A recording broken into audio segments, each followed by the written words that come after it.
தமிழ்நாட்டு எல்லைகள்லாம் வந்து சீல் வைக்க போகிறோம். அப்போ இந்த மாதிரி ஒயின் ஷாப்லாம் கிடையாது. வந்து டாஸ்மாக் கடைகள்லாம் மூடப்பட்டிருக்கு. ஒரு கும்பல் போய் பாண்டிச்சேரியில் போய் சரக்கு வாங்கின்னு வர ஆரம்பிச்சாங்க. வந்து நிப்பாட்டின அந்த காரை நிறுத்தி பின்னாடி திறந்து பார்த்தா கேஸாக பீர் பாட்டில் கார் கண்ணாடி இறக்குங்கன்னு இறக்குனா அது 2 நடிகைகளுக்கான சண்டையாக இருந்தது. குருட்டு அதிர்ஷ்டம் தான். அப்படி ஒன்றும் பெரிய பாராட்டக்கூடிய விஷயம்லாம் இல்லை. மாஸ் அப்படின்னா அது ரஜினியை வச்சு தான். அந்த புகழ் எல்லாம் வந்து நயன்தாராவுக்கு சேர்ந்து ரியல் லேடி சூப்பர் ஸ்டார் அப்படின்னு எங்களை பொறுத்த வரைக்கும் யாருன்னா 17-16 வயசுலேயே கதாநாயகியாக வந்துட்டாங்க. அவங்களுடைய திறமையை வெளிக்கொண்டு வந்தவர் வந்து ரஜினிகாந்த் தான். பார்வையற்றதெல்லாம் போய் படம் பார்த்தார். அவர் அநாத பயலை அப்படின்னு ஒரு திட்டு இருக்கு இல்லைங்களா? இதே பிரச்சனை வந்து மனோரமாவுக்கு நடக்குது. சிஎம்மாக இருந்த ஜெயலலிதா அவர்களுடைய மனதை குளிர்விக்க வேண்டும். கண்ணீர் வடிச்சு என்னுடைய சூழ்நிலை தம்பி நான் என்ன பண்றது, இந்த படத்துல நடிச்சோம்னா நம்ம நிலைமை என்ன ஆகணும், பல பேர் ஒதுங்கி ஓட ஆரம்பிச்சாங்க. அப்ப ரஜினி டிக் பண்ண பேர் தான் ஒரு நபர் கையில பிளேடு எடுத்து போய் ஆல்பம் தியேட்டரோட ஸ்கிரீனை தார கிட்ஸ்டாப்ல அந்த படத்திற்கு பிறகு அவங்க செகண்ட் இன்னிங்ஸ் விளையாட ஆரம்பிச்சாங்க. அவங்க தாங்க ரியல் லேடி சூப்பர் ஸ்டார். இவங்க தான் உடைப்பால் நிஜமா வந்து வந்தவங்க. நயன்தாரா அதிர்ஷ்டத்தால வந்தவங்க தான். நான் வந்து ரொம்ப லவ் பண்ண நடிகை யாருன்னா அது பானுபிரியா.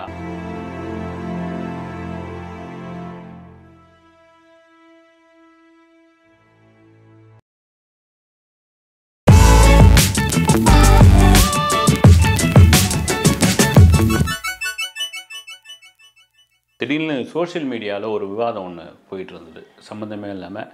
பொதுவாக சோஷியல் மீடியாவில் இருந்தால் வந்து ஒரு 3 நடிகர்களுக்கான ரசிகர்களுக்குள்ளே தான் வந்து விவாதம், சண்டை, அக்கப்போர் இதெல்லாம் நடந்துக்கிட்டு இருக்கோம். ஆனால் இது பார்த்தீங்கன்னா 2 நடிகைகளுக்கான சண்டையாக இருந்தது. அது என்னென்ன ஹைலைட்டான விஷயம், நயன்தாரா லேடி சூப்பர் ஸ்டார் ஆனது வந்து அதிர்ஷ்டமாக திறமையா அப்படின்னு ஒரு பட்டிமன்ற ரேஞ்சில் வந்து ஒரு இது போயிட்டு இருந்தது. நாமளும் பார்த்துக்கிட்டு இருந்தோம். அதில் ஒருத்தர் வந்து ஒரு தெளிவாக ஒரு கருத்தை ஒன்று போட்டிருந்தார். வந்து நயன்தாரா இன்றைக்கி லேடி சூப்பர் ஸ்டாராக இருக்கலாம், பல கோடிகள் சம்பளம் வாங்கலாம், பல நிறுவனங்களை நடத்திக்கிட்டு இருக்கலாம், ஒரு மினி தொழிலதிபர்னு கூட சொல்லலாம். ஆனால் அவர் வந்தது வந்து ஒரு அதிர்ஷ்டம் தான், அதுவும் வந்து குருட்டு அதிர்ஷ்டம் தான் அப்படின்ற அளவுக்கு அவர் சொல்லியிருந்த கருத்து தான். அவர் என்ன சொல்கிறார் அப்படின்னா, நயன்தாரா அறிமுகமான படம் வந்து ஐயா. ஐயா படம் வந்து ஒரு ஆவரேஜ் மூவி தான். பார்த்திங்கன்னா சரத்குமார், நெப்போலியன், பிரகாஷ்ராஜ் இவர்களெல்லாம் வந்து ஒரு பக்கம் சம்பவம் பண்ணிட்டு இருந்திருப்பாங்க, லட்சுமிலாம் உட்பட.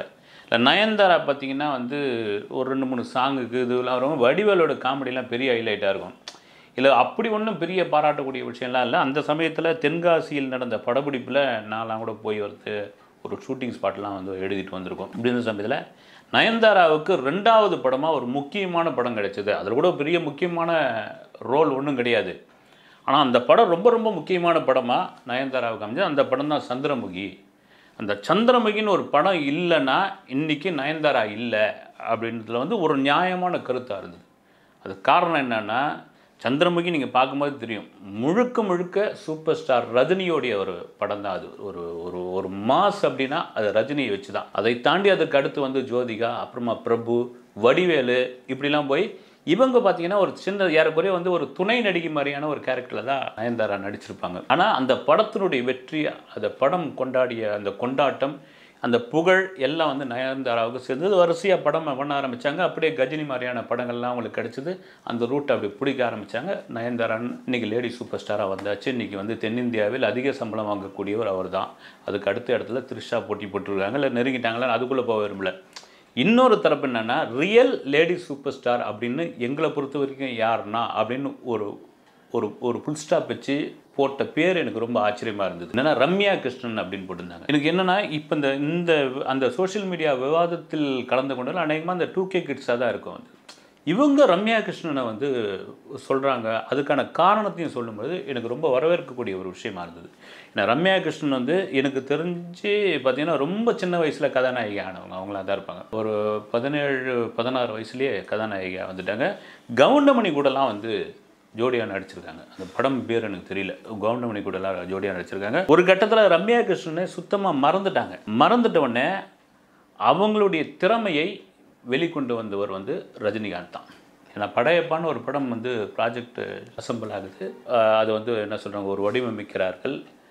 அதுக்குள்ளே யார் ஆர்டிஸ்ட் வரணும்னு முடிவு பண்ணுறாங்க. முடிவு பண்ணி ஓகே அப்படின்னு பொழுது இந்த நீலாம்பரி அப்படின்ற கேரக்டர் தான் பவர்ஃபுல்லான ஒரு கேரக்டர். ஏன்னா அந்த சமயத்தில் ரஜினிக்கு வந்து எக்கச்சக்கமான ஒரு மாஸ் இருக்குது. அது மாசுனா வந்து அப்படி ஒரு வெறி கொண்ட மாஸ் வந்து இன்றைக்கும் அது குறையில வந்து அப்போ பார்த்தீங்கன்னா இன்னும் பயங்கரமான மாஸ். ரஜினி வந்து அந்த காலகட்டங்களில் தொடர்ச்சியாக அந்த முதல் காட்சி வந்து எக்மோரில் இருக்கிற ஆல்பர்ட் தியேட்டரில் தான் வந்து பார்க்க வருவார். அப்படி அந்த ஆல்பர்ட் தியேட்டரில் தன் தலைவன் வந்து படம் பார்க்க வராருன்னு ஒரு கட்டத்தில் வந்து கட்டுக்கடங்காத கூட்டம் வந்து அதுக்கப்புறம் அது பார்க்குறதே விட்டார். அதுக்கப்புறம் வந்து மார்வேட்சத்தெல்லாம் போய் படம் பார்த்தார் அவர். அதையெல்லாம் கூட கண்டுபிடிச்சிட்டாங்க. சரி வேணாடா பஞ்சாயத்துன்னு இன்றைக்கி வந்து வீட்லேயே வந்து கியூப் ஓப்பன் பண்ணி அவர் என்ன வேண்டப்பட்ட படமோ அவர் பார்த்துக்கிட்டு இருக்கார். வந்து அந்தளவுக்கு வந்து மாசுது. இந்த படையப்பா படத்தில் இந்த நீலாம்பரி கேரக்டர் அதனுடைய இது நிறைய பேருக்கு தெரியும். வந்து ரஜினிக்கு சவால் உடைய கேரக்டர் வந்து ரஜினி நிற்க வச்சுட்டு ஊஞ்சலில் உட்காந்து கால் மேலே கால் போட்டு அப்படி கம்பீரமாக உட்காந்து இதில் வந்து சில பேர் நடிக்க பயந்தாங்க. வந்து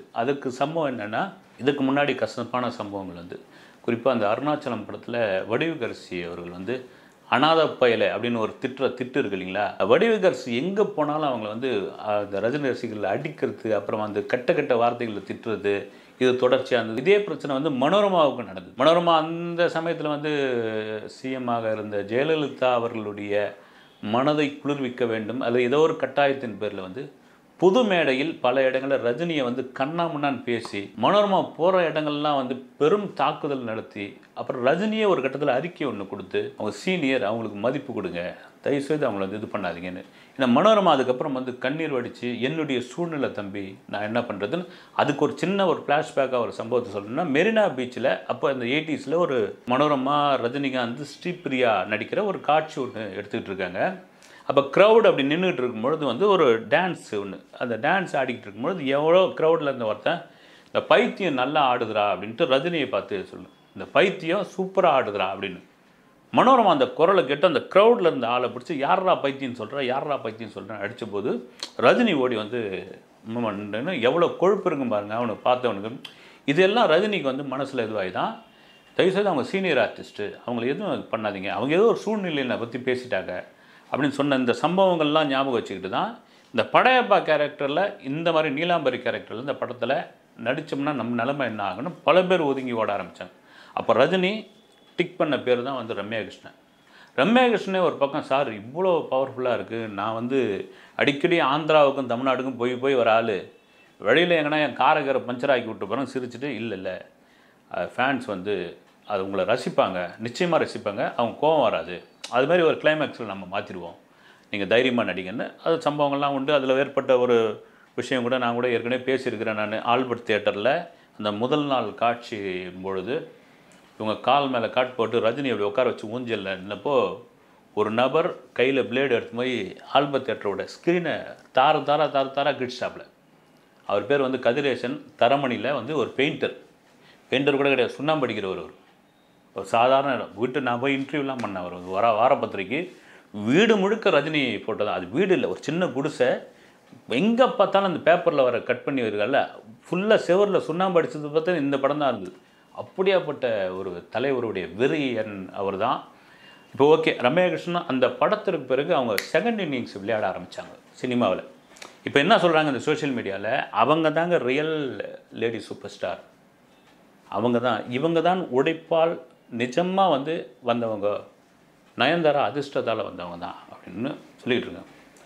ரம்யா கிருஷ்ணனை பற்றி சொல்லணும் அப்படின்னா நிறைய சொல்லலாம். நீங்கள் அதன் பிறகு தொடர்ந்து வந்தது. அப்புறம் பாகுபலி படம், பாகுபலி வந்தவொடனே 1000 கோடி கலெக்ட் பண்ண அந்த படத்தில் இன்றைக்கி வரைக்கும் தமிழ், தெலுங்கு, கன்னடம், மலையாளம் என இந்தியா முழுக்க ராஜமாதான்னு சொல்லி கூப்பிட்ற அளவுக்கு அப்படி ஒரு பெரும் புகழம் இருக்கிற அவங்களுக்கு தான் வந்து இடையில் ஒரு தமாஷான சம்பவம். அது கடந்து போயிடலாம். ரம்யா கிருஷ்ணன் பேசும்போது எதையும் பேசி ஆகணும் தான் வந்து 2020 2வது கொரோனா அலை வந்து இங்கே அடித்து லாக்டவுனில் ஊரடங்கு மறுபடியும் கொஞ்சம் தளர்வு, ஊரடங்கு மறுபடியும் தளர்வு, இப்படியா வந்து தமிழ்நாட்டுக்குள்ளே இருக்கும் பொழுது திடீர்னு ஒரு வதந்தி பரவுது. என்னென்னா தமிழ்நாட்டு எல்லைகள்லாம் வந்து சீல் வைக்க போகிறோம். அப்போ இந்த மாதிரி ஒயின் ஷாப்லாம் கிடையாது, வந்து டாஸ்மார்க் கடைகள்லாம் மூடப்பட்டிருக்கு. இந்த பிளாக்ல அங்கங்கே சரக்கு வாங்கி ஓட்டிக்கிட்டு இது பண்ணிகிட்டு இருக்காங்க. இந்த தமிழ்நாடு எல்லையை வந்து சீல் வைக்க போகிறாங்கன்ற ஒரு வதந்தி வந்தோடனே என்ன ஆகி போச்சு, ஒரு கும்பல் போய் பாண்டிச்சேரியில் போய் சரக்கு வாங்கிட்டு வர ஆரம்பித்தாங்க. அப்போ வந்து தமிழ்நாடு பாண்டிச்சேரி எல்லையில் இருக்கிற இந்த போலீஸ்லாம் வந்து ரொம்ப தீவிரமாக, இந்த கலால் போலீஸ் இந்த சரக்கு யார் எடுத்து போகிறாங்கன்றத தீவிரமாக வந்து சோதனை பண்ணிக்கிட்டு இருந்த நேரம் எல்லாத்தையும் வந்து பறிமுதல். ஒரு கார் படு வேகமாக வந்துக்கிட்டு இருக்கு, வந்து நிப்பாட்டின அந்த காரை நிறுத்தி உள்ளே பின்னாடி திறந்து பார்த்தா கேஸாக பீர் பாட்டிலு. அப்புறம் கார் கண்ணாடி இறக்குங்கன்னு இறக்குனா அது ரம்யா கிருஷ்ணன் கொஞ்ச நேரம் போலீஸுக்கு எதுவாகி நீங்களான்னு நிற்கிறாங்க. அவங்களுக்கு ஒரு மாதிரி ஆகி அப்புறம் வந்து ஸ்டேஷனுக்கு கூப்பிட்டு போய் டிரைவரை காமிச்சிட்டு இவங்களுக்கு வந்து அதுக்கான ஃபைனையோ இதுவை கட்டிட்டு வேறு ஒரு காரில் புறப்பட்டு போகும்போது அப்போ சொல்லியிருக்காங்க வந்து ஒன்றும் இல்லைங்க அதை சீல் வைக்க போகிறான்னாங்க தமிழ்நாட்டில், அதனால தான் ஒரு ஆர்வத்தில் வாங்கி உள்ளே போட்டுட்டோம் அப்படின்னு அது சொல்லும்போது கடந்து போய்கிட்டே இருந்தேன். ரம்யா கிருஷ்ணனுடைய கணவர் வந்து கிருஷ்ணவம்சி, தெலுங்கு படத்தினுடைய மிக பிரபலமான ஒரு ஹீரோ. மகேஷ் பாபுடைய வளர்ச்சிக்கு அவரும் ஒரு முக்கிய காரணம். முராரின்னு ஒரு படம் வந்து சூப்பர் டூப்பர் ஹிட்டு. அந்த மகேஷ் பாபு உருவாக்கின அந்த கிருஷ்ணவம்சியை ஒரு பேட்டியில் கூட சொல்லியிருக்காரு வந்து நான் வந்து ரொம்ப லவ் பண்ண நடிகை யாருன்னா அது பானுபிரியா அப்படின்னு ரம்யா கிருஷ்ணனை வச்சுக்கிட்டே அவர் போல்டாக சொன்னது. அதை இவங்கள ரசிச்சுட்டு இருந்தாங்க. இதெல்லாம் தாண்டி இன்றைக்கும் ரம்யா கிருஷ்ணன் தொடர்ந்து படங்கள்லாம் நடிச்சிட்டு இருக்காங்க இந்த வயதுலேயும் வந்து. அதை தவிர பார்த்திங்கன்னா அவங்களுக்கு இந்தியா முழுக்க அப்படி ஒரு பெரிய ஃபேன்ஸ் இருக்காங்க.